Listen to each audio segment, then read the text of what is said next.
वो मर्द आहन जब आएगा, वो जो लफ्ज कहेगा वही आईन होगा इंशाअल्लाह।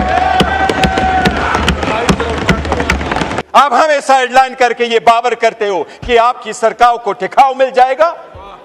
अरे सरकार को ऐसा टिकाऊ मिलता है, क्या पार्लियामेंट इस कदर मजबूत होती है? अरे वो मर्द आहन बैठा हुआ है, जिस दिन वो निकला वही अदालत खत्म करेंगे इसको इंशाअल्लाह। अरे वो आपकी सोच पे सलाम है, आपकी डर को सलाम है। इतना डर, इतना भयानक डर, तौबा जी, कि वो दरवाजा न खुले, कोई उससे मिले ना, मैसेज ना आए। एक न्यूक्लियर स्टेट के सरबरा बाहर मुल्क में बैठ के, बाकू में बैठ के वो अप्रूवल करा रहा है। इस तरमीम को हम बाकू तरमीम कहते हैं। इस बाकी तरमीम को, इस बाकू तरमीम को, इस सुबह बेनूर को हम नहीं मानते, आवाम नहीं मानते, नहीं मानते, नहीं मानते, नहीं मानते।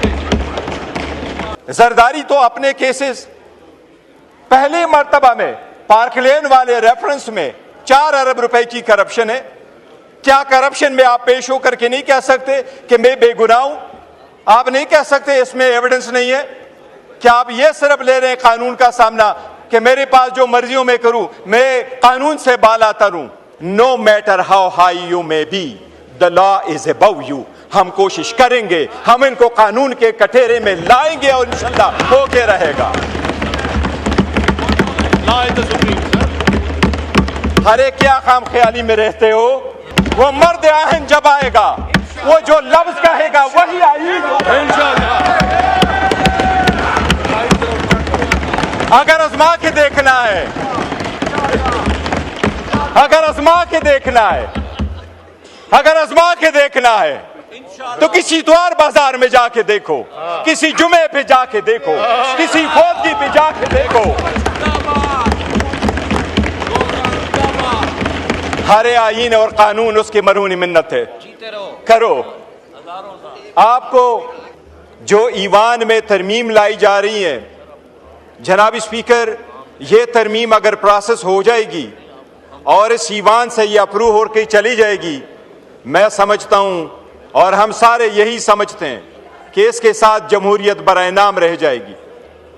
जनाब स्पीकर, सबसे पहले मैं ये अर्ज कर दूं कि ये जो तरमीम लेके आ रहे हैं, सबसे पहली बात यह है कि लास्ट टाइम जो तरामीम हो रही थी उसमें 26वीं तरमीम का जो एजेंडा था ये रह चुका था, और जिसमें उन्होंने खुद ये एडमिट कर लिया था कि वाकई वो आईन से मुतसादम है। वो एजेंडा दोबारा ये रिकॉर्ड पे ला करके अपने मेजॉरिटी के बलबूते पे ये ख़त्म करना चाह रहे हैं। जनाब स्पीकर, ताकत के बलबूते और जनाब स्पीकर अपने ज़ाती मफादात के लिए जो लोग इमारतें तामीर करते हैं, लोग उनको अपने अवामी और नेशनल मोनूमेंट नहीं समझते। अवाम उनको गुलामी की यादगारें समझते और उनके मिटाने की कोशिश करते हैं। आपका ये पिरामिड बनने से पहले गिरेगा। तारीख में पहली मर्तबा, दुनिया की तारीख में पहली मर्तबा एक न्यूक्लियर स्टेट के सरबरा बाहर मुल्क में बैठ के, बाकू में बैठ के वो अप्रूवल करा रहा है। इस तरमीम को हम बाकू तरमीम कहते हैं। इस बाकी तरमीम को, इस बाकू तरमीम को, इस सुबह बेनूर को हम नहीं मानते, आवाम नहीं मानते, नहीं मानते, नहीं मानते, नहीं मानते। जनाब स्पीकर,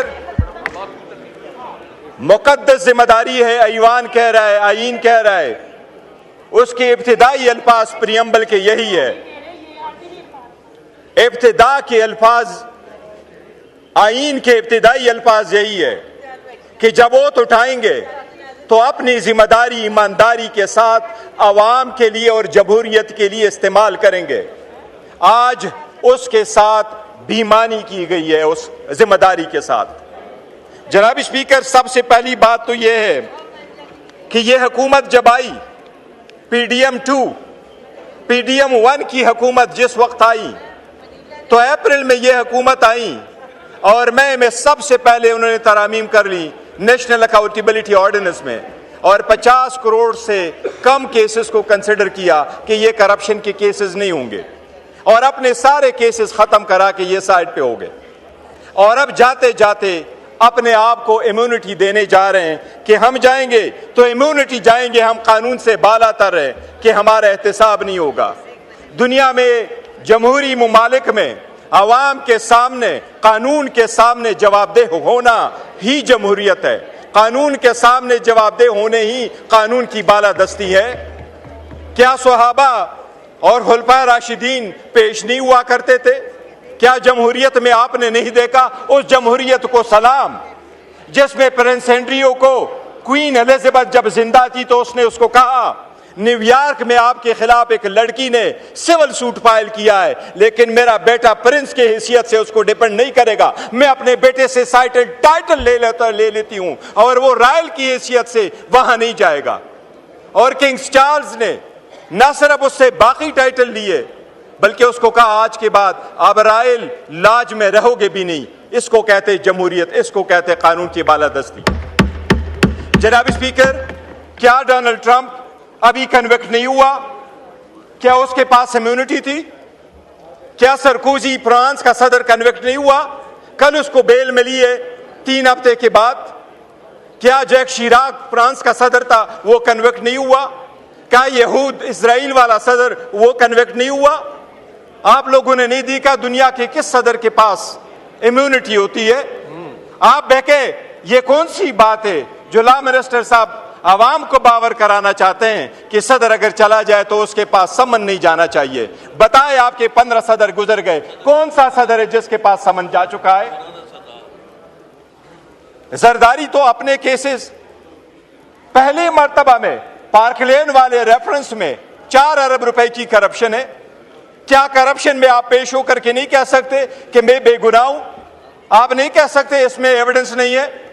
क्या आप ये सिर्फ ले रहे हैं कानून का सामना कि मेरे पास जो मर्जियों में करूं, मैं कानून से बालातर हूं? जनाब स्पीकर, एक चीज मैं जरूर याद कराऊं, आपको अदलिया से जरूर एक शिकायत होगी, लेकिन किंग जेम्स के खिलाफ एक मर्तबा 1670 की सुप्रीम कोर्ट ने बाजवा के एक्सटेंशन के केस में बरतानिया के 1670 के केस का फैसला करते हुए तो उसका हवाला देते हुए यह कहा था कि वहां पर चीफ जस्टिस ने अपने किंग को कहा था और 1616 में वो बिल्कुल इम्यून थे।